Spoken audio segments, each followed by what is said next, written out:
고수의 추천 주식 국가대표 전문가고요. 매주 수요일날 이 시간에 방송을 열고 있습니다.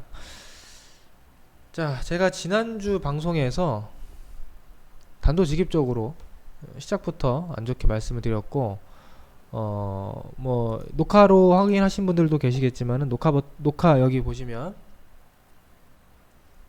녹화 파일에 이 영상 제목부터 써 있죠. 주가 하락 대비 리스크 관리. 이게 언제였냐면은 지난주 수요일이에요. 이날 장 끝나고 오후 5시에 제가 방송을 열어서 리스크 관리를 해야 된다 했는데, 사실 리스크 관리 할 틈도 안 주고 다음날부터 폭락이 나왔어요. 코스닥도 여기였죠. 이날 리스크 관리를 좀 해야 된다. 이거 추가 하락 가능성이 굉장히 높다. 지금 이렇게 해서 뭐 기억나시죠? 이렇게 뭐 추세적으로 아직 이탈이 된 건 아닌데, 여러가지 정황상 수급이라든지 뭐 캔들 패턴이라든지 여러가지 해외 증시 구도라든지 여러가지 봤을 때 이거 깨질 가능성이 높다. 근데 여기 깨지면 추가 하락이 나올 수 있다. 이렇게 말씀드렸고, 사실은 이때뿐만 아니라 제가 매주 수요일마다 방송을 하고요. 제가 5월 언제였죠? 5월 둘째 주 때 수요일날 휴일이어서 제가 방송 안 한 게 한 번 있고, 보시면 4월 24일 그리고 4월 17일 날도 방송했는데, 4월 17일 날도 제가 방송 제목을 보세요. 단기 하락 가능성 대비합니다. 그러니까 최근 제가 방송에서는 좀 시장을 하락 쪽으로 많이 봤어요. 4월 17일 방송부터 특히나. 4월 17일이 어딥니까? 4월 17일이 여기입니다. 이상하게 내가 하락한다 그러면 다음날부터 막 폭락이 나와요. 저도 신기해. 시간도 안 줘요. 시간도 바로 그 다음날부터 목요일날 폭락하고, 지난주도 수요일날 방송하자마자 목요일날 폭락하고, 이런 식으로 제가 무료 방송에서 뭐 나름대로 제가 보는 관점에 대해서 설명을 드리고는 있는데, 제가 뭐 모든 거를 다 맞추진 못해도 그래도 제가 제 촉이라고 할지 제 촉이 그래도 꽤 잘 맞는다. 그죠? 꽤 잘 맞아요. 예. 그래서 이제 오늘 방송은 또 이제 이런 상황에서 또 어떻게 봐야 될지, 지금 이미 또 폭락장은 연출이 됐고요. 많이 내렸는데, 이젠 또 어떻게 봐야 되는지 이런 부분들 또 하나 둘 설명드리도록 하겠습니다. 자, 우선은 지난주에 제가 방송을 요약한 내용들, 지난주 방송 내용. 자, 조정 구간 소화 중인데 이게 적절한 조정으로 끝날지 아니면 좀 더 과격한 하락이 나올지 기로에 있다. 근데 좀 더 과격하게 하락이 나올 것 같다 라고 했고요. 뭐 이렇게 했는데, 뭐 영망치 음봉이 나와서 캔들이 안 좋다 이거 설명드렸었고, 외국인 기관 순매도 기조이기 때문에 반등 가능성이 굉장히 낮다고 봤고, 지금 한국 경제 펀더멘털이 악화되고 있다. 뭐 지난주 다 말씀드렸지만 2019년 1분기 올 1분기 미국이 1분기에만 무려 3.3% GDP 성장률을 기록을 했고요. 중국도 중국이야 매분기 고속 성장하고 있는데 1분기에만 6%대 이상 성장을 했고, 이번에 이런 와중에 한국만 마이너스 0.3% 역성장을 했다. 한마디로 경제가 후퇴했다. 이게 글로벌 경기 침체라든지 뭐 그런 상황이 아니라 우리와 가장 밀접한 나라인 미국, 일본, 중국이 이렇게 성장을 하고 있는데도 불구하고 한국만 경제가 마이너스를 기록한다라는 거, 이런 것들이 굉장히 좀 안 좋은 여건이고, 그 때문에 그런지 지금 원달러 환율도 계속 급등하고 있죠. 아직도 급등 중이에요. 원달러 환율. 그러니까 이 나라 경제가 다른 나라랑 이렇게 리듬을 맞추지 못하고 우리나라만 갑자기 악화가 되잖아요. 그러면 우리나라 원화 가치는 하락하게 돼 있습니다. 원화 가치 하락을 하게 되면 당연히 원달러 환율은 급등하게 되는 거죠. 여러분 베네수엘라 환율 봤죠? 못 봤겠다 여러분들. 나중에 어디 베네수엘라 환율 한번 찾아보세요. 어떻게 됐는지. 환율이 아주 수천 배 수만 배 올랐어요. 어, 나라가 이제 경제가 골로 가면 당연히 그렇게 되는데 뭐 아직 우리나라가 뭐 베네수엘라처럼 그 정도까지는 아니겠지만 아무튼 이상 징후다 이런 거 말씀을 드렸었고, 또 그 당시만 해도 미국과 중국 간의 이 무역 협상, 이제 일단 지난주부터 얻어 맞을 건 얻어 맞았죠. 예, 일단 얻어 맞았는데 그때만 해도 이걸 앞두고 있었어요. 그래서 불확실성이 있었다. 증시가 제일 싫어하는 거는 악재가 아니고요, 불확실성이죠. 악재가 막상 나오면 주가는 안 빠지는 경우가 있어요. 지금 그렇잖아. 관세 인상 얻어 맞으니까 막상 주가 안 빠지죠. 그런데 그 직전에 관세 얻어 맞을까 안 맞을까 불안하니까 주가 폭락하는 거예요. 그래서 주식은 불확실성을 더 싫어한다. 막상 우려했던 악재가 나오면 살짝 하락이 멈추는 경우가 많다. 증시 추가 하락 가능성 열어두고 지켜볼 상황이다. 이번 조정을 잘 소화하면은 여름 가을 정도 되면 또 상승장이 나오지 않겠느냐, 이런 방송을 제가 지난주 했던 거고요. 자, 그러면 이번 주 상황을 보면요, 일단 요거 이렇게 볼게요. 근데 지금 우리 시장이 이게 굉장히 어려워요. 이게 뭐 아무리 뭐 매일 하루 종일 시장을 쳐다보고 있는 전문가라 하더라도 이건 뭐 이렇게 될 거다 저렇게 될 거다 모든 걸 다 맞출 수는 없거든요. 그러니까 잘 보일 때가 있고 또 잘 안 보이고 애매할 때가 있는데 지금은 굉장히 또 애매한 타이밍입니다. 왜 그러는지 설명드릴게요. 자, 일단은 이 코스피 지수 먼저 볼게요. 코스피 지수가 여기 전 저점을 이탈했죠. 그리고 여기 보이시는 회색 이평선, 120일 이평선, 장기 이평선으로서 굉장히 좀 중요한 의미를 갖고 있는데 이 선을 이탈을 했습니다. 여기를 동시에 이탈을 하고 이날 여기 위를 안착하고 회복하지 못하니까 다시 꼬꾸라지면서 추가 급락이 나온 거예요. 그럼 이제 여기는 뭐예요? 이제 여기는 저항이죠, 저항. 이제 여기는 강력한 저항입니다. 물론 저항이라고 무조건 뭐 돌파하지 못한다, 앞으로 못 넘어간다 절대 이런 게 아니라 넘어가기가 쉽지가 않다. 넘어갈 수 있겠죠. 근데 넘어가기 쉽지 않다. 근데 이 자리가 그러니까 하나의 기준이 되는 거예요. 여기가 넘어가기 전에는 여기 올라오면 어떻게 해야 됩니까? 여기가 넘어가기 전에는 넘어오면은 일단 여기가 못 넘어갈 가능성을 대비해야 돼. 우리는 이렇게 올라오다가 다시 저항 맞고 다시 떨어질 가능성에 대비를 해야 됩니다. 에? 이렇게 될 수도 있는 거예요. 그러니까 여기 올라오면은 매도를 해야 돼. 매도를 일단 주식 비중을 줄여야 돼. 그리고 나서 나중에 여기가 그랬더니 돌파를 했어요. 안착을 하고 돌파를 해. 그렇다고 주식시장이 이렇게 날아갈 일은 없어요. 절대로. 여러분들 걱정하지 마세요. 절대 이렇게 안 갑니다. 이렇게 갈 수가 없어요. 지금 우리나라 상황이. 근데 안착을 해도 충분히 안착을 확인하고 우리가 재매수할 기회를 줍니다. 충분히. 이 정도 올라오면 조심해야 돼. 그러니까 요 약간 더 주고 사는 거 정도는 괜찮잖아 우리가. 근데 여기나 혹시 여기서 날라갈까봐 안 팔았더니 이렇게 급락하면 피해가 큰 겁니다. 그래서 보시면 뭐 이런 경우가 많아요. 보시면 여기도 그랬죠. 자, 여기 보세요. 여기 저점이죠. 저점 지지하다가 결국 무너졌습니다. 여기 뭐예요? 여기 저항이잖아, 저항. 올라왔잖아요. 올라오면 여기서 뭘 해야 됩니까? 좀 매도를 해야 돼. 조금. 맞고 떨어질 수도 있으니까. 매도했더니 안 빠진다. 그러면 다시 사면 되고. 근데 어떻게 됐습니까? 이렇게 됐죠? 여기서 안 팔았으면은 큰일 날 뻔한 거잖아. 이렇게 될 수 있기 때문에 여기 올라오면 매도를 해야 된다. 그러니까 아무튼 여기가 저항이다. 코스피는 아직 저항을 남겨두고 있다. 아직은 이 하락 추세가 끝났다라고 볼 근거가 별로 없어요. 아시겠죠?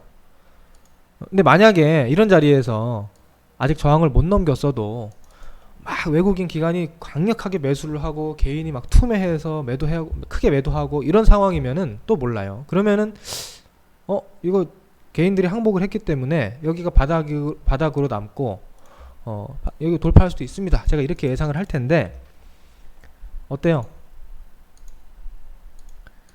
오늘 주식을 산 게 누구예요? 코스피 시장에서 개인만 샀죠? 그죠? 개인만 사고 외국인 기관은 팔았습니다. 기관 어저께 좀 사긴 했는데 외국인은 지금 계속 매도고. 자, 이런 걸 봤을 때 저항도 못 넘어갔고 수급도 개인만 사고 있고 전혀 뭐 지금 우리가 공격적으로 할 때가 아니에요. 아직은 조금 반등 좀 나왔다고 해서 막 흥분하고 저점 매수 한답시고 이렇게 막 할 때가 아니에요. 아직은. 예. 그 다음에 아까 환율 말씀드렸는데 환율 보세요. 오늘 환율 이렇게 끝났네요. 조금 밀렸는데 뭐 밀린 게 아니죠. 이 정도 쉬고 있는 거죠. 이 추세 보세요. 이 추세가 강력합니다. 아주. 환율도 이거 고점 같은데요. 뭐 빠질 것 같은데요. 그 뭐 완전히 아무 말이나 하는 거죠. 그거 어떻게 알아? 정확하게 알 수가 없어요. 이게 언제 끝날지. 이게 1200원까지 갈지 1210원까지 갈지 뭐 1228원까지 갈지 몰라요. 그거 저도. 근데 어쨌든 지금 당장은 환율이 상승 추세 진행 중이기 때문에 이거를 지금 고점이다라고 함부로 예단하면 안 됩니다. 그죠? 상승 중인 건 상승 중이야. 물론 꺾일 수도 있죠. 꺾이면 그때 가서 꺾이고 있습니다. 이제 다행입니다. 괜찮습니다. 이렇게 입장을 전환하는 게 맞는 거예요. 그래서 이런 걸 봤을 때도 역시나 그렇다. 예. 근데 여기까지는 좀 보수적인 관점으로 제가 말씀드렸는데 한 가지 이제 좀 이상한 게 있어요. 우리나라 지금. 코스닥이 이상해요. 지금. 야. 코스닥 지수가 얘도 마찬가지로 여기가 깨졌습니다.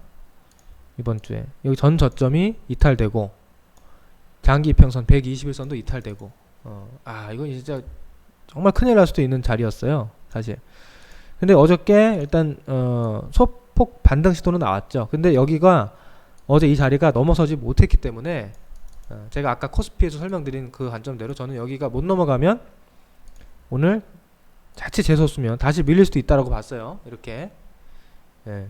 저항이니까. 근데 오늘 아침에 갭으로 이렇게 띄우더니 여기를 하루 만에 다시 돌파 안착을 했습니다. 일단은 좋은 거예요. 일단은 코스닥 차트만 보면은 괜찮다. 그래도 다행이다. 거기다가 수급을 보면은 오늘 그래도 기관 외국인 샀단 말이에요. 근데 많이는 안 샀어요. 그렇게 외국인 같은 경우 많이는 안 샀어요. 근데 외국인 같은 경우는 또 환율이 상승 추세에서는 공격적으로 매수 안 하는 경향이 있긴 하죠. 어쨌든 수급도 뭐 나쁘지 않았고 그래도 아무튼 코스닥은 또 괜찮았다. 여러분들 이거 도대체 어느 장단에 우리가 춤을 춰야 됩니까? 코스피를 보고 이거 좀 더 올라가면은 빠질 거라고 봐야 됩니까? 아니면은 코스닥을 보고 좋다라고 봐야 됩니까? 좀 헷갈리죠? 코스닥 장단을 맞춰야 돼요? 그러니까 요거는 제가 설명드릴 거예요. 이제부터 자세하게 설명드릴 건데 한마디로 쉽게 정리하기는 힘들어요. 제가 좀 주저리 길게 설명할 수밖에 없어요. 잘 들어보세요. 코스닥이 이렇게 돌린 건 다행인데 그렇다고 코스닥 역시 여기서 이렇게 날아가느냐, 이건 또 아니단 말이죠. 이렇게 보는 것도 지금 약간 너무 이거 오바잖아. 왜냐면 이 자리가 회복된 거는 괜찮은 거지 그 외적으로 아직도 악재가 많습니다. 그러니까 악재 요인들이 뭐가 있냐면 이렇게 보시면은 여기만 저항이에요? 여기만 저항이 아닙니다. 저항이 많아요. 여기 위에도 저항이고요. 여기 장대 음봉의 중심선도 저항이고요. 그죠? 위에 저항이 많습니다. 그리고 이제 보시면 슬슬 뭐가 내려옵니까? 여기 빨간 선 슬슬 내려오려고 폼 잡고 있죠. 21선이 가파르게 내리꽂으려고 해요. 이제 21선과 여기 파란 61선이 이렇게 내려오면서 이평선이 하락 각도로 전환하고 있다라는 게 무슨 얘기냐? 주가가 최근 추세적으로 하락을 하고 있다는 얘기예요. 그죠? 추세적으로 여기서부터 하락을 하고 있으니까 이평선이 슬슬 아래로 내리꽂는단 말이에요. 그러면 최근에 하락을 하고 있다는 얘기는 무슨 얘기예요? 현재가 위로 올라오면 올라올수록 위에 물려있는 매물이 있다. 매물 저항이 있다. 여기 올라오면 팔려고 하는 대기 매물이 있다. 그게 저항인 거죠. 그것도. 그러니까 저항이 여전히 첩첩산중으로 있는 거예요. 아시겠죠? 그래서 제가 봤을 때는 뭐 제가 굳이 예상을 해본다 그러면 제가 뭐 노스트라다무스는 아니지만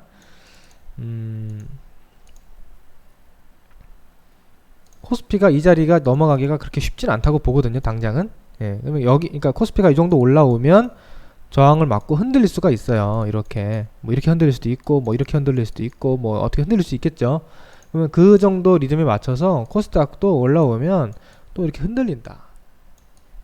이렇게 흔들려서 이렇게 간다든지, 뭐 재수 없으면 또 뭐 트럼프, 그러니까 이거는 또 우리가 예상할 수 없는 게, 이번 5월장도 예상이 힘들었던 게 트럼프의 말 한마디에 갑자기 상황이 바뀌었잖아요. 여러분들, 근데 5월 말 6월 달에도 트럼프가 또 그렇게 하지 말라는 법이 없어요. 그렇잖아. 트럼프가 이제는 그렇게 강경한 자세로 나오지 않고 이제부터는 착하게, 아주 너그럽게만 한다는 보장이 있습니까? 없죠. 어떻게 바뀔지도 어떻게 알아. 그러니까 그거는 그때그때 상황에 맞춰서 우리가 대응하는 수밖에 없고요. 어쨌든 올라오면은 여기는 조금 부담스러운 자리가 계속 있다. 그나마 다행인 건 여기서 이 저점을 깨고 속절없이 무너지지 않은 게 다행인 것 뿐이다. 아직은. 예, 그렇게 보고 있어요.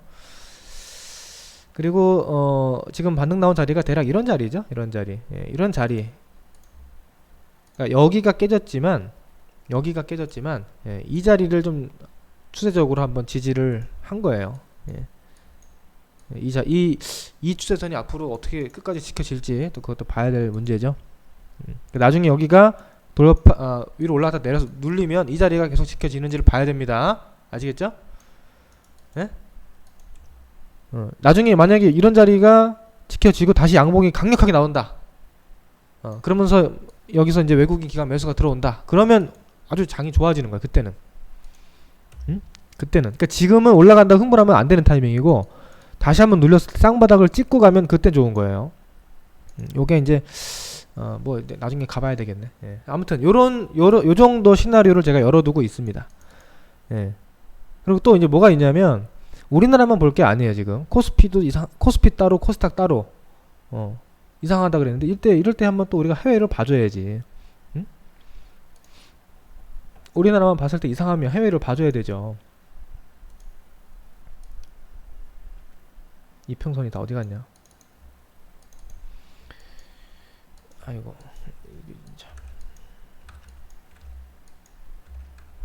이게 자, 나스닥 지수입니다. S&P 500으로 봐도 뭐 똑같아요. 자, 이거 미국 증시 하락 끝났습니까? 여러분들이 볼 때는 어때요?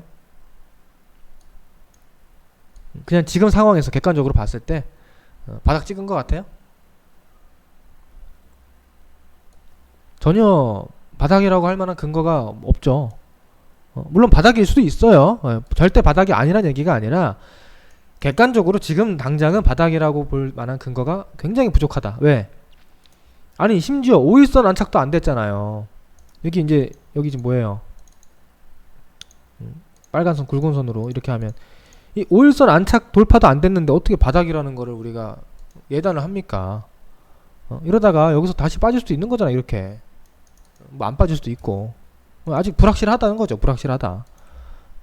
그리고 여기 보면은 61일평선, 녹색선 61일평 저항도 아직도 받고 있고요. 몰라요 아직. 지금 선물지수 어떻게 되고 있는지 제가 체크 아직 못했는데, 나스닥도 마찬가지. 이런 자리가 아직 넘어서기 전에는 바닥이라고 아직 예단 못합니다. 물론 여기서 결과적으로 빵빵 이렇게 치고 나가면, 미국은 그럴 수 있어요. 미국은 경제가 좋으니까 강력하게 여기를 바로 돌파하고 치고 나갈 수도 있어. 이렇게 되면 이번 여기 단기 바닥 나왔을 수도 있겠다라고 우리가 예상을 해볼 수 있는데, 그건 아직은 아니다. 그죠? 그 다음에 중국 같은 경우는 그나마 조금 모양이 잡혔어요 오늘.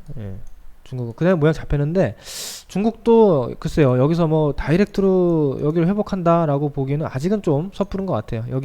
여기가 굉장히 저항이죠. 중국도 우리나라 코스피랑 굉장히 비슷해요. 여기가 강력한 지지 라인이었다가 이번에 여기를 갭으로 깨면서 여기가 저항으로 바뀐 상황입니다. 중국 상해 지수. 중국 상해 종합. 이 자리가 3000포인트죠. 야, 이거 뭐 딱 앞에 3000이네.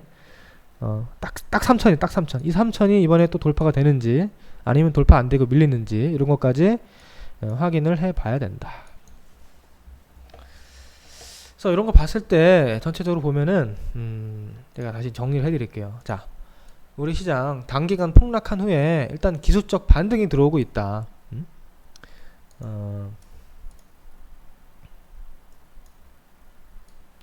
아까 제가 또 하나 보여드릴게요. 이렇게 과거 사례인데 이것도 보세요. 여기 이탈됐죠? 이탈됐어요. 이탈되니까 한 번에 확 나왔다가 그 다음 뭐가 나와요? 이게 반등이 나오잖아요. 뭐 계속 주구장창 빠지는 경우는 없어요. 중간에 이렇게 멈춤 현상과 반등이 있습니다. 근데 이 반등에서 여기를 못 넘어가니까, 이 저항을 못 넘어가니까 다시 급락이 나왔잖아요. 이렇게. 예, 그러니까 이럴 가능성 항상 있다는 거예요. 그래서 지금 전체적으로 종합해 보면 코스피 이런 자리가 중요한 이제 기준점이다 라는 거고요.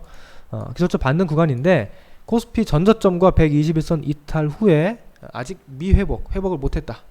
근데 코스닥은 전저점과 121선을 이탈한 이후에 바로 회복을 했다. 다행히도. 코스피는 외국인 기관이 순매도를 하고 있다 오늘. 근데 코스닥은 외국인 기관이 순매수를 하고 있다.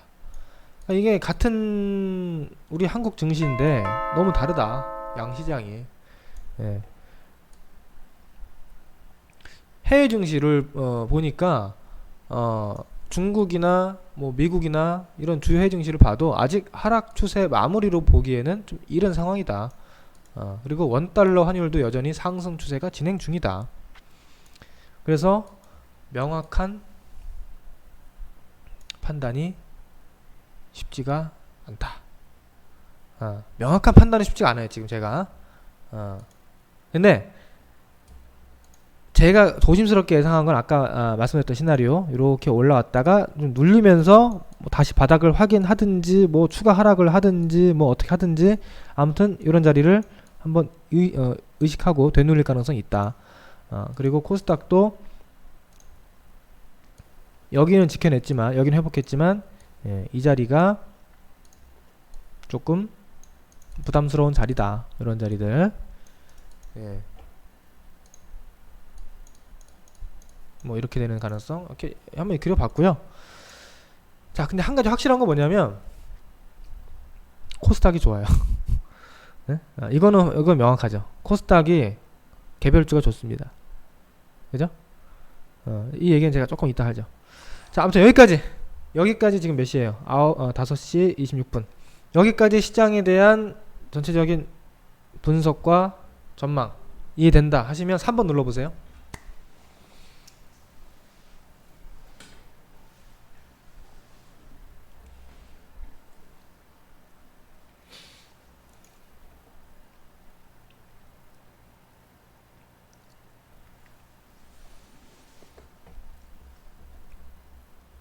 오케이. 자, 근데 만약에 이거 제가 또 너무 부정적으로 보나요? 뭐 그럴 가능성 높진 않아 보이는데요. 만약에 나중에 이렇게 올랐다가 빠지는데 여기 깨지면 이거 골치 아픕니다. 이거. 그러면 또 이거 몰라요. 어떻게 될지. 아시겠죠? 이거는 지금 말씀드리긴 너무 섣부른 것 같고요. 아무튼 나중에 이 자리는 이런 자리는 이게 좀 애매하네요. 근데 아무튼 이런 자리는 좀 지켜줘야 된다. 앞으로 다시 눌리더라도. 자, 여기까지 일단 시장 얘기했고요. 조금 이제 구체적으로 종목별 상황을 보면 근데 참 시장이 저는 이제 이렇게 좀 안 좋을 걸로 예상을 하고 뭐 우리는 전체적으로 보수적으로 대응을 했단 말이죠. 매매도 많이 안 하고 대부분 종목들도 이제 하락 가능성을 높게 봤단 말이에요. 물론 대부분 하락을 했어요. 대부분 종목들이. 근데 우리나라 이 개별주 코스닥 쪽 특히 중소형 개별주 시장이 보통이 아닙니다. 지금. 그러니까 어제도 그랬고요. 그저께도 그랬고 이렇게 분명히 시장이 폭락하는 와중에 막 급등하는 종목, 상한가 종목이 꽤 많이 나와요. 이거 느끼신 분?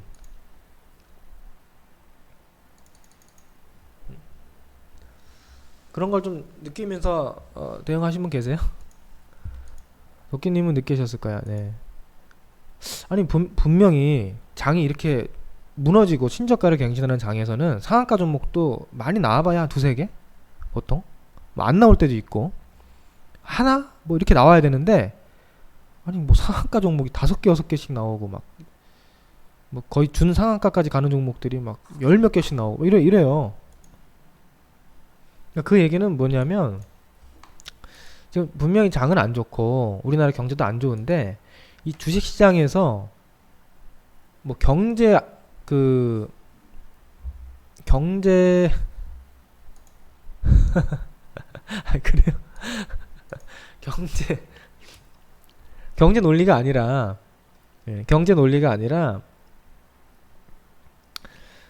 도끼님 누가 도끼 원조예요? 원조 도끼가 있으니까 저기 도끼님은 저기 나중에 도끼 하신 분은 도끼 2로 바꾸세요. 저 원조 도끼님은 아주 저기 몇 년 되신 분이에요. 도끼. 예.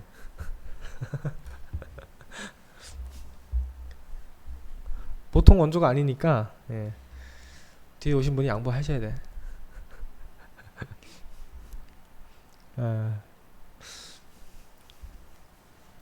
다시 설명 이어가면 이 소위 말하는 작전 세력이라고 하잖아요. 주포. 주가 시세 차익을 노리고 테마라든지 이런 것들을 만들어서 속된 말로 해먹는 애들. 지금 그쪽의 활동이 굉장히 지금 아주 공격적으로 적극적으로 이루어지고 있는 것 같아요. 그러니까 장은 안 좋지만 그런 쪽은 계속 나온다. 대표적으로 도끼 네. 감사합니다. 네, 또 그렇다고 또 바로 바꾸시네요. 최근에 강세 테마 뭐예요? 시장이 이렇게 폭락하는 와중에 급등했던 테마 바로 그래핀 테마가 있었죠. 국일제지. 그러니까 사실 이런 거는 또 예상이 힘들어요. 여러분들 이걸 알 수가 있습니까? 이런 자리에서 앞으로 그래핀이 4월 말부터 부각될 거야. 급등 아주 초대박 급등할 거야. 라는 거를 알 수가 있냐고 우리가. 사실 알기가 힘들죠. 얘가 급등하니까 이제 그래핀 관련 기술이 조금이라도 있는 회사들을 찾아가지고 막 하나둘씩 다 급등시켜요. 뭐 상보도 튀어나왔고 뭐 XINC 이런 종목들도 튀어나왔었고 오늘도 나왔어요. 오늘도 하나. 여러분들 뭐예요? 오늘 그래핀으로 간 종목 덕선 하이메탈의 그래핀으로 간 걸로 제가 아까 봤거든요. 맞죠? 제가 아까 그렇게 봤어요. 그러니까 어제까지는 그래핀인지 모르고 있다가 내가 그래핀이다 이러고 올라간 거예요 오늘. 참 이것도 아니 이거 뭐 어떻게 예상을 해 이런 거를. 예? 그러니까 이런 식으로 참 또 가는 종목도 이렇게 날아가 버리고 또 그쵸 비트코인 관련주들 비트코인 관련해서 뭐 SCI 평가 정보라든지 우리 기술 투자 같은 종목들이 최근에 또 급등을 했죠. 시장과 또 다르게. 이제 이거는 뭐 비트코인이 급등하면서 만들어진 시세였기 때문에 뭐 좀 매매하신 분들 계실 수 있어요. 네. 근데 이것도 어쨌든 뒤에 가서 우리가 확인하면서 따라붙어서 매매하는 게 보통 일반적이지 뭐 이런 자리에서부터 앞으로 비트코인이 올라갈 거야. 그걸 알았으면 비트코인을 사지 뭐 우리 기술 투자를 사겠습니까? 그거 알았으면 비트코인을 몰빵하지. 그죠? 참 이런 것도 좀 결과론적인 얘기인데 어쨌든 이런 개별 추세가 계속 이어진다. 그 다음에 또 하나가 있죠.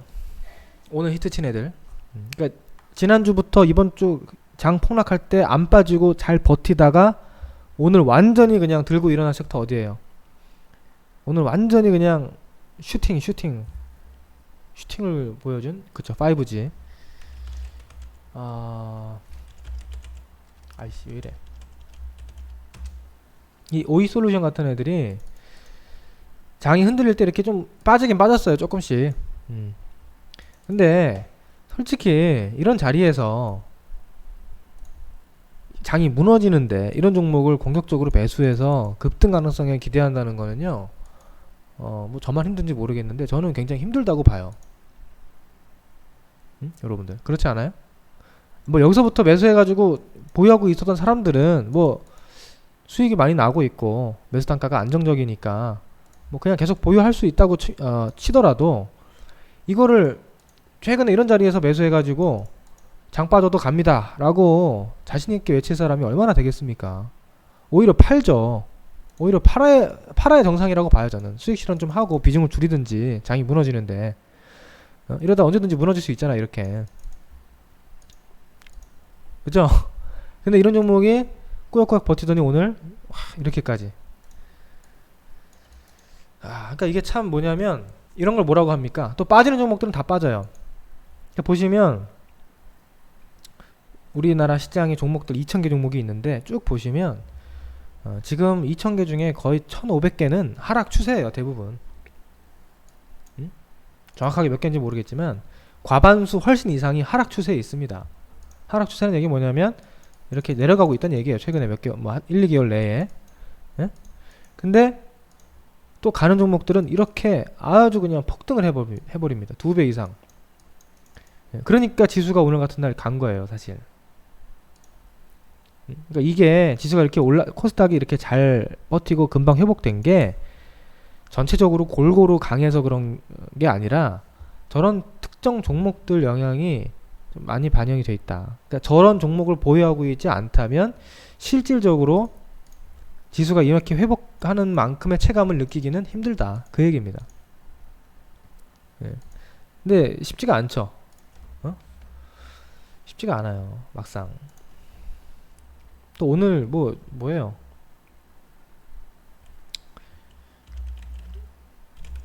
이런 종목들도 급등하는 종목이 또 LB세미콘. 자, LB세미콘이 방탄소년단 관련해 가지고 사람 여러 물먹이더니 오늘 또 실적으로 급등했어요. 자, 이런 통수를. 또 가는 종목 잘 가죠. 굉장히 지금은 어떤 상황이냐면, 앞으로 장이, 아까 제가 뭐 시장에 대해서 또 올라가면 눌릴 수도 있다, 뭐 아직은 좀 불안하다, 뭐 이런 말씀 드렸지만 그거는 보통 일반적인 종목들에 해당하는 얘기고요. 지금 좋은 종목들도 있는 거예요. 아주 소수. 그러니까 그거를 우리가 잘 찾아서 매매를 할 수 있다면 얼마든지 수익도 낼 수 있습니다. 지금 개별주 위주로, 또 특히 이제 강한 종목들 위주로.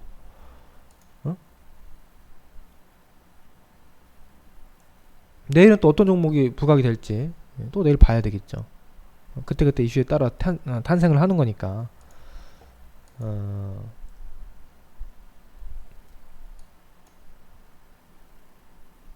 근데 이제 이런 거는 우리가 뭐 지나고 나니까 상한가 간 게 보이지, 우리가 뭐 오이솔루션 같은 걸 사가지고 상한가를 먹는다는 건 쉽지 않아요. 그러니까 강한 종목을 사서 수익 실현하고 나오고, 또 강한 종목을 사서 수익 실현하고 나오고, 이런 식으로 단타 매매를 하는 거죠. 그죠? 여러분, 이런 종목을 사가지고 중기 투자하는 게 이게 정상입니까? 여기서 이런 데 사가지고 나는 중장기로 투자할 거야 라고 하는 게 좋은 판단인 것 같아요. 뭐 그러다가 잘 걸릴 때도 있어요, 이렇게. 근데 대부분의 경우는 이렇게 너무 과열 종목을 사가지고 버티면요, 잘못하면 이런 거 당한다 이거죠. 이런 거. 이렇게 과열된 종목 사가지고 간다 하다가 좀 더 갈 수는 있어요, 당연히. 이런 거 사가지고 좀 더 갈 수는 있어. 근데 안 팔다가 잘못 버티면 이렇게 된다고요. 골로 가는 거죠, 잘못하면. 그죠? 그러니까 이게 어려운 거라고. 그러니까 단타는 괜찮은데 중장기 관점에서는 지금 이런 종목을 건드리는 건 또 쉽지가 않죠. 강한 종목이라고 해서. 그래서 지금은 그렇죠. 그러면 안 되죠. 또 많이 오르다가 급락해가지고 고꾸란 종목도 많잖아요. 어제 그 스펙은 어떻게 됐지? 오늘 다행히 좀 했네. 예. 급등하다 고꾸라는 종목이 많죠. 휠라코리아 같은 것도 이제 아직은 괜찮은데 이런 게 문제가. 이런 거 만약에 단타로 뭐 샀다 팔았다 하는 시세 차익 노리는 정도로 노리면은 이런 것도 해볼만 해요. 근데 휠라코리아를 실적 좋다고 다 알죠. 사가지고 가만히 버티잖아요. 뭐 좀 더 갈 수는 있는데 이러다 만약에 꺾이잖아? 그러면 크게 꺾입니다. 이런 건 잘못하면. 그러니까 조심해야 돼요. 아까 JYP랑 똑같은 거지 잘못하면. 이런 거 못한다. 근데 이런 종목이 나중에 또 이렇게 급등해가지고 8만원 돌파하고 9만원 10만원 가면은 아니 뭐 그러면 할 말이 없는 거예요 우리는. 응? 그죠? 그런 식으로 또 되는 종목은 또 되는 종목이 있고 그렇습니다. 그래서 분명히 돌파구는 있는데 생각처럼 쉽지는 않다. 특히 이제 이런 류의 매매를 강한 종목에 붙어서 아닌 건 빨리 손절매 쳐버리고 되는 종목에서 먹는 이런 매매에 능통하신 분이 아니면 이런 매매 함부로 하다가 진짜 골로 갑니다. 잘못하면 다 죄다 고점에 물려가지고. 그래서 이런 매매도 사실은 어느 정도 경험이 있고 좀 판단을 빨리 해서 대응할 수 있는 그런 분들한테 적합한 거죠. 사실 이거 저희도 못해요. 왜냐면 뭐 제가 직접 매매하면 할 수 있죠. 그런데 저희가 이제 우리 회원님들한테 우리 고객님들한테 매도 전략을 보내드려야 되는데 이런 종목은 사실 굉장히 부담이 되죠. 그러니까 매수하세요 했다가 만약에 아닐 경우에 파세요 하면 되는데 우리 회원님들이 또 빨리 못 하시는 분들 분명히 계시거든요. 나중에 잘못 걸리면 이게 급락한다고요. 저 뭐 팔라고 했어요. 저희 못 파셨어요? 그럼 어쩔 수 없어요. 뭐 팔라고 했는데 그러시면 안 되죠. 이렇게 무책임하게 하는 것도 굉장히 좀 저희도 하기 싫거든요. 그런 거. 그래도 저희는 안정적인 위치 그나마 안정적인 위치에서 좀 돌아나가는 종목을 위주로 추천을 하려고 노력을 하는 편이지 이렇게 막 오이솔루션 같은 매매를 솔직히 하지 못해요. 우리 회원님들 상대로. 이해되시죠?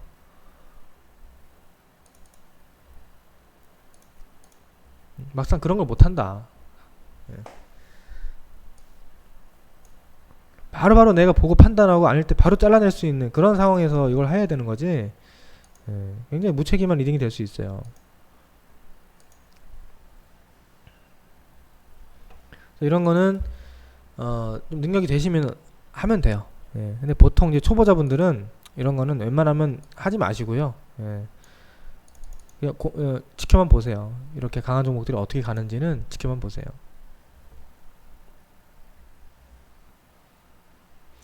그리고 이제 5G는 제가 봤을 때는 제 느낌으론 그렇습니다. 오늘부터가 이제 좀 매수 클라이막스가 아닌가 싶어요. 그러니까 그동안 제가 5G 조금 무시했는데 결과적으로 굉장히 큰 시세를 이쪽에서 터뜨린 것 같아요. 시장에서. 이 대상승에 거의 이제 피날레 코스에 왔다. 네. 그러니까 보통 이 시세라는 게 이렇게 상승하다가 이렇게 각도를 가파르게 하면서 끝나거든요. 네? 보통 이렇게 상승하다가 가파르게 하다가 끝나요. 근데 간혹 가다가 여기서 한 번 더 확 이렇게 띄우고 피날레를 만들고 죽는 경우가 있죠. 그러니까 이게 여기서 피날레가 완전 상한가 피날레가 나올지 안 나올지 그거는 이제 우리가 뭐 예측의 범주는 아니지만 근데 이 정도까지 가파르게 상승이 진행되고 있다는 얘기는 이제 와서 여러분 5G 너무 껄떡대면 안 됩니다. 아시겠습니까? 이제 와서 너무 껄떡대면 안 돼요. 제가 미세먼지도 지난 4월 초인가 미리 얘기했죠. 이거 이제는 혹시 더 가더라도 하면 안 된다. 이제는 거의 온 것 같다. 그렇죠. 제가 지금 신라젠 얘기를 마침 하려고 했어요. 도깨님이 신라젠 보세요. 자, 이렇게 가죠. 이렇게 상승이 조금 완만하게 가다가 좀 가파라지다가 좀 더 가파라집니다. 여기서 끝날 수도 있어. 이렇게 이렇게 끝나는 경우가 거의 사실 대부분이죠. 근데 얘는 특이하게도 한번 빵빵빵 완전히 상한가 피날레, 완전 상한가 피날레까지 주고 여기서 다 끝났어요.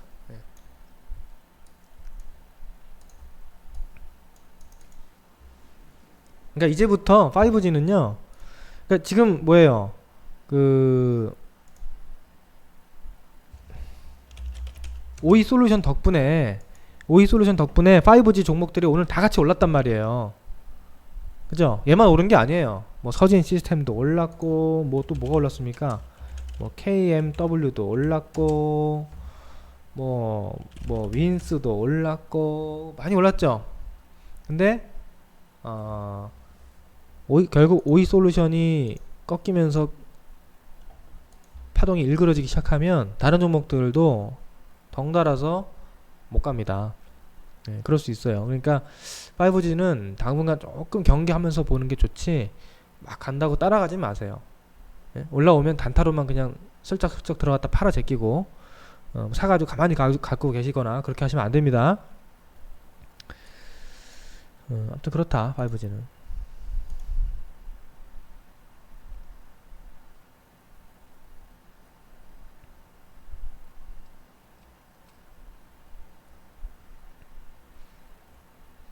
대신에 이제 이러고 눌릴 때마다 파동이 나오겠죠. 이렇게 파동이 나오겠지.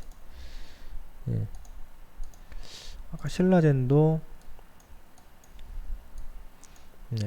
이렇게 눌리면 파동이 또 강하게 나오죠. 그러니까 앞으로 우리 도끼님 같은 단타꾼들은, 낙폭과대 좋아하는 단타꾼들은 이제 오이솔루션 같은 게 먹잇감이 되는 거죠.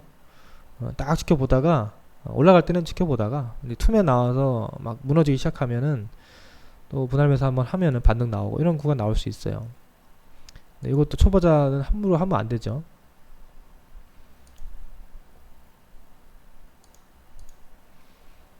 이런 거 이제 우리 VIP 단타반에서도 아마 뭐 매매할 가능성이 있고요. 이런 종목. 그리고 뭐 이것뿐만 아니라 아무튼 상한가 간 종목들은 눌릴 때는 단타 파동 거의 나옵니다. 국일제주도 사실 어제 같은 경우 단타 파동 엄청 나왔죠. 참 이런 것도 했어야 되는데. 아무튼 그렇다. 5G 그렇고 비트코인 쪽 앞으로 좀 계속 예의주시할 필요가 있을 것 같긴 해요. 왜냐면 비트코인 시세가 지금 상승 추세를 탔기 때문에 비트코인이 더 가면 비트코인 테마주들도 결국 더 갑니다. 근데 제가 보니까 우리 기술 투자가 비트코인이랑 비슷하게 움직이긴 해요. 진짜로 비트코인이 지금 거의 한 더블 났나요? 저점 대비? 지나고 나서 보니까 더블 좀 더 난 것 같은데 우리 기술 투자도 저점에서 거의 더블은 났어요. 더블 이상 났어요.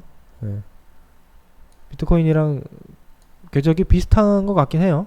뭐 비트코인 안 하면 이걸로 대체할 수 있는데 비트코인이라는 게 참 예상이 쉽지는 않죠. 너무 이제 이 대중들의 심리에 의해서 왔다 갔다 하는 시장이기 때문에 주식보다 더 그런 편이에요. 비트코인은. 그래서 또 어느 순간 또 어떻게 될지 몰라서 항상 이제 이런 거는 좀 잘 가더라도 경계심을 한편으로 가지고 매매를 해야 됩니다. 그리고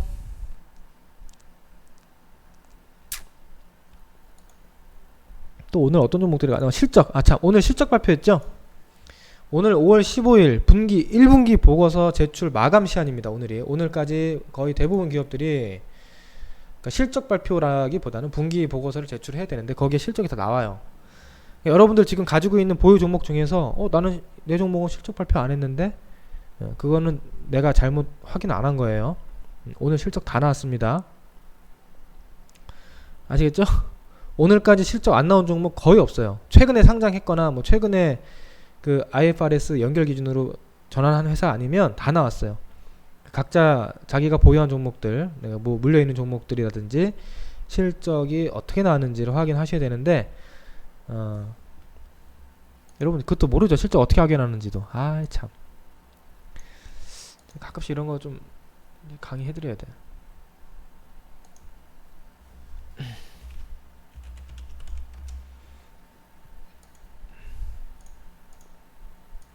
자, 제가 알려드리겠습니다. 우리 초보자분들을 위한 꿀팁. 여러분들이 네이버라든지 뭐 아무 데서나 전자공시 시스템이라고 검색을 해요. 전자공시. 그럼 전자공시 시스템 다트라는 사이트가 나옵니다. 예, 아시죠? 예, 아시는 분들 많을 텐데 혹시나 모르시는 분들이 계실까봐. 여기 가시면 오늘 보세요. 제출 기한이라고 있죠. 보통 우리나라 법인들은 12월 결산이 많잖아요. 대부분 12월 결산이에요. 98% 이상. 12월 결산은 1분기 보고서 제출 기한이 5월 15일이다. 오늘까지 다 나와야 되는 거예요. 조금 예외되는 회사들이 있긴 한데 거의 없다. 오늘 다 나온다. 보시면 전체 공시 눌러요. 그럼 여기서 지금 분기 보고서 쭉 나오죠. 어마어마하게 나오죠. 내가 가진 종목에 이름을 검색해서 나오는 방법도 있고요. 여기 보시면 분기 보고서가 아주 어마어마하게 쭉 나옵니다. 몇 페이지씩. 뭐 남해화학, 모다, 뭐 SK해운, 뭐 하나생명 뭐 다 나온 거예요. 지금 여기서. 이미 그 전에 실적 발표한 종목도 있지만 이렇게 발표하는 회사들도 있습니다. 그럼 여기서 실적 어떻게 보느냐? 뭘 볼까요? 내가 궁금한 회사 아무거나 한번 봅시다. 뭐가 볼까?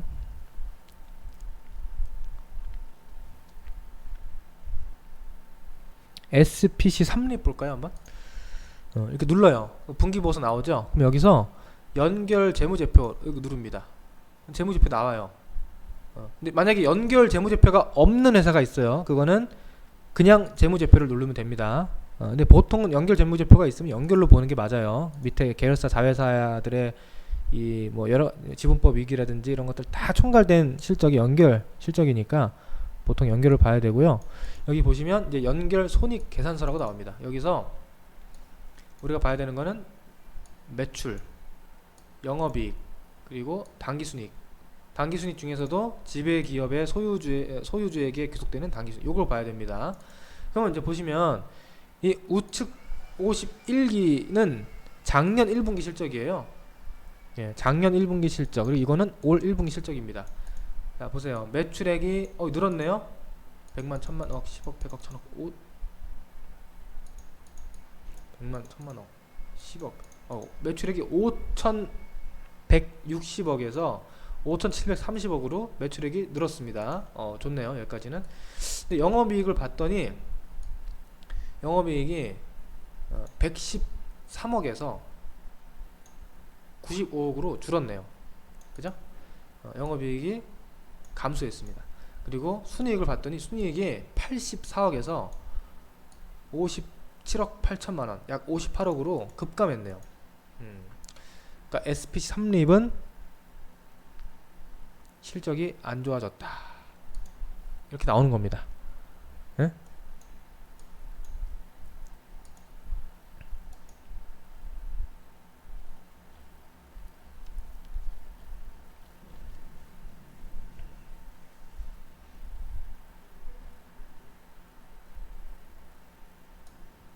보면은 근데 또 실적 볼 때 이렇게 봐야 돼요. 내가 팁 많이 드리는데 무조건 안 좋아졌다고 무조건 안 좋은 건 아니에요. 왜? 이미 시장에서 안 좋을 걸 알았을 수도 있어요. 이미 안 좋을 걸 알아서 이미 주가에 그게 반영이 되어 있을 수도 있어. 예, 그것까지 봐야 돼. 자, 근데 보세요. 여기 보시면 2019년도 3월 영어 알파벳으로 2 써있죠. 2. 이거 보여요? 이가 뭘까요? estimate, consensus, 추정치. 시장에서 예상하고 있던 이 기업의 1분기 실적입니다. 매출액은 5449억, 영업이익 134억, 순이익 99억, 약 100억을 예상을 했던 거예요. 그동안에. 이 종목에 투자하고 있는 모든 개인 투자자들도 그렇고 기관 투자가들도 그렇고 SP3립은 1분기에 이 정도 실적이 나오겠구나 라고 기대를 하고 지금까지 보유를 하고 있었어요. 근데 어떻게 됐어요? 아까 봤잖아요. 실적. 이 기대치에 충족을 했습니까? 못했습니까?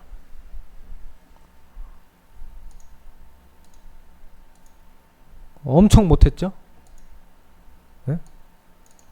작년 1분기보다 증가할 걸로 예상을 했던 건데 한마디로 감소를 해버렸으니까 이거는 어닝 쇼크예요. 어닝 쇼크. 어닝 쇼크. 그래서 이런 종목은 잘못하면 내일 하락이 나올 가능성이 높죠. 잘못하면 좀 큰 하락이 나올 수도 있는 거고. 네, 그렇습니다. 지금 우리나라 기업들이요, 뭐 다들 잘 아시겠지만 법인세나 이런 세금 부담은 계속 늘어나고, 또 인건비 이런 것도 계속 올라가고, 지출 늘어나고, 기업들이 어지간해서는 매출은 늘릴 수 있어요. 당연히 매출은 늘어나죠. 상품 가격 올리면 되니까. 근데 거기서 수익성을 올리기가 너무 어려워요. 우리나라 기업들이 지금 이런 경우가 굉장히 많을 거야. 매출액은 좀 늘었는데 이익이랑 영업이익이랑 순이익이 감소하는 기업들이 엄청 많습니다. 구조적으로 우리나라가 좀 문제가 많아요. 점점 그렇게 가고 있어요. 지금 이 기업 뭐 뿐만 아니라 뭐 대부분 기업들을 보세요. 대부분 뭐 IT 볼까요? IT, LG전자 얘도 힘들죠. 그죠? 힘들어요. 뭐 화학주 볼까요? 화학주 뭐 볼까요? 뭐 롯데케미칼 아우 힘들어요. 롯데케미칼도 하락세잖아. 또 뭐 조선주 볼까요? 조선주 조선업도 힘들어요. 뭐 건설주 볼까요? 건설도 힘들어. 건설도 힘들어. 또 뭐 볼까요? 뭐 철강주 볼까요? 아유 철강도 힘들어. 철강도 힘들고. 그럼 또 어디 볼까요? 증권주 볼까요? 삼성증권. 증권도 힘들어요. 아이고 힘들어. 그 다음에 또 뭐 안 본 거 뭐 있어요? 뭐 음식료. 음식료 볼까요? CJ제일제당. 아이고 힘들어. 그 다음에 야 요즘에 그 한국전력 적자 어제 봤어요? 야 지금 정부 정책이 잘못됐다라는 이제 징후가 여기저기 많이 보이는데요. 이제 한국전력 보면 진짜 걱정돼. 한국전력이 제가 뭐 박근혜 안 좋아합니다. 박근혜 별로 안 좋아하는데 그래도 박근혜 정부 때 한전이 흑자 전환하고 굉장히 내실을 많이 다졌어요. 그래도 원래 이 전에 적자였어요. 한전이 이 바로 전에 적자를 계속 유지하다가 박근혜 정권에서 한전이 흑자 전환했어요. 부채도 많이 줄이고. 그래서 그때 한전이 잘 나갔어요. 근데 문재인 정권 들어와서 탈원전하고 뭐 이것저것 다 퍼주기 시작하니까 이제 적자가 어마어마하게 나기 시작하죠. 작년에 적자 받고 올해도 보나마나 뭐 대폭 적자야 이거. 지금 뭐 부채도 어마어마하게 또 급증하고 있고. 이런 식으로 가면은 이런 이제 공기업들이 굉장히 부실해지는 거예요. 이건 둘 중에 하나죠. 기업을 부실하게 계속 방치하거나 아니면 전기료를 올리거나. 전기세 많이 올리면 우리가 지출 많이 하면 한전이 그래도 수익성이 좋아지겠지만 이건 이제 국민들 지출이 늘어나는 거니까 이게 뭐 결국 뭐예요 이게. 누구 하나 남는 게 없는 거지. 탈원전은 정말 잘못된 정책이죠. 두산중공업 그렇죠.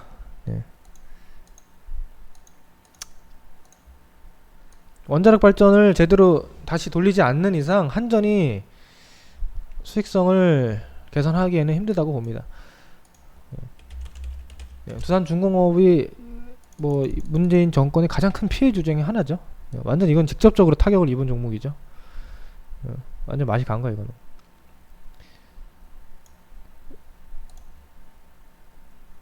불과 몇 년 전에 25,000원이었던 주가가 지금 6,000원대까지 왔으니까 완전히 끝났죠. 아무튼 그렇습니다. 그래서 지금 뭐 쭉 봤는데 뭐 여러분들 지금 이렇게 보시면 절대 지금 시장이 좋지가 않죠. 아니 뭘 사도 실패야. IT도 실패, 증권업도 실패, 뭐 음식료도 안 좋고, 철강도 안 좋고, 뭐 건설도 안 좋고, 조선도 안 좋고. 그렇다고 뭐 제약 바이오가 좋습니까? 제약 바이오가 그나마 작년에 그래서 뭐 어떤 희망과 꿈을 가지고 삼성바이오, 셀트로 많이 올랐는데 이제 너무 또 이제 많이 오르다 보니까 역효과가 나오죠. 너무 많이 오른 데에 대한 부담 나오면서 바이오도 지금 많이 힘들고 셀트리온도 힘들고 또 그 다음에 또 꿈과 희망을 찾아 많이 올랐던 종목 뭐예요? 아마 전기차에 많이들 물려 계실 것 같은데 전기차 종목 에코프로 제가 일진 이런 거 다 경고했어요. 제가 일진 머티리얼에서 많이 경고했습니다. 여기서부터 추세 깨졌다 조심해라 이거. 여기 추세 깨졌다. 뭐 전기차 뭐 말만 들으면 뭐 영원할 것 같죠? 예, 아닙니다. 전기차도 안 되고, 그렇죠. 뭐 LNF 다 뭐 이렇게 고생 많이 하는 거예요. 이렇게 지금. 그러니까 이렇게 다 빠지는데 정말 가는 게 그래핀, 비트코인 관련주, 뭐 그 전에 무슨 뭐 돼지 열병 관련주 이런 거 우리가 어떻게 다 맞추냐고. 그러니까 참 그래서 장이 어려운 거고. 우리가 그런 걸 예상할 수는 없기 때문에 현실적으로 다 예상할 수 없기 때문에 그때 단기 매매 뭐 해보는 수밖에 없다 그 얘기예요. 그러니까 이런 상황을 알고 지금 주식시장 나는 왜 이렇게 수익이 안 나지? 왜 이렇게 힘들지? 이게 어떻게 보면 당연한 거구나. 당연한 거구나라는 걸 어느 정도 인지하고 그 안에서 돌파구가 굉장히 작은 돌파구가 있다. 그런 걸 하려면 굉장히 내가 집중하고 연마를 해야 돼요. 그 틈새를 먹기 위해서. 그렇지 않으면 힘듭니다. 지금 중장기 투자? 우리나라에서 중장기 투자를 한다? 여러분들 뭐 지금부터 중장기 투자 시작하면 또 어떻게 될지 모르겠는데 우리나라에서 중장기 투자 글쎄요. 아까 봤죠? 여러분들 동국제강 이런 거 봤죠? 중장기 투자 어떻게 되는지 봤죠? 중장기 투자? 글쎄요. 쉽지 않아요. 예. 그쵸. 그나마 미중 무역 전쟁이 좀 잘 해결되면 그나마 낫죠 우리한테. 근데 저는 솔직히 또 하나 이제 우려되는 거 뭐냐면 지금 무역 전쟁 때문에 우리나라가 이렇게 어려워진 건 아니거든요. 그렇잖아요. 우리나라에 좀 구조적인 문제가 많아요. 그동안에 너무 우리 그 반기업 정신이 우리 국민들 앞에 너무 강해져 가지고 뭐 이번 정권뿐만 아니라 뭐 박근혜 때도 그랬어요. 그전에도 계속 그나마 이명박 대통령은 이제 좀 친기업 정책을 많이 중시했는데 법인세, 상속세 이런 것들이 지금 너무 높아요 우리나라는. 그래서 상속세가 얼마예요? 이거 우리 기업을 할 수가 없어요. 그래서 구조적으로 힘들고 아까 제가 말씀드렸지만 1분기 때 중국이랑 미국이 각각 6% 이상 3% 이상 성장을 했음에도 불구하고 한국이 마이너스 성장한 것은 미중 무역 전쟁 때문에 그런 건 아니다. 그렇잖아요. 그럼 미국이랑 중국은 왜 성장했어? 그 전쟁 당사국들은 성장했는데 그 옆에 있는 우리만 마이너스 성장한 거는 좀 이상하지 않아요? 그래서 이거는 조금 우리나라 자체적인 구조적인 문제도 있다. 그거는 분명히 제가 있는 것 같아요. 그래서 앞으로 이런 것들을 좀 해결을 하기 전에는 우리나라에서 뭐 좋은 종목이라고 뭐 우량주라고 해서 중장기 투자 너무 막연하게 하다가는 손실 납니다. 잘못하면.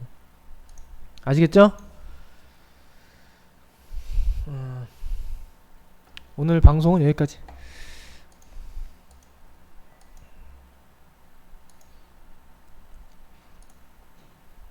우리나라가 잘 살리려면은 우리나라 기업들이 잘 살리려면 미국이랑 독일 같은 정책을 잘 따라가야 돼요. 미국처럼 정책을 펴야 돼. 미국처럼. 트럼프가 사실 이제 좀 괴팍한 면이 있어서 많이 이제 뭐 비난받는 면이 있지만 어쨌든 국익을 위해서 나라 경제 실속 차리는 데는 뭐 최고죠. 그죠?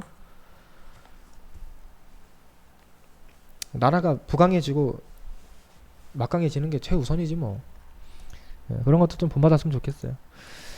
그리고 방송 여기서 잠깐 멈추고요. 제가 6시 이후에는 종목 상담 간단히 봐드리겠습니다. 그렇죠. 내 집 살리는데 짱이죠. 우리나라도 좀 그랬으면 좋겠어.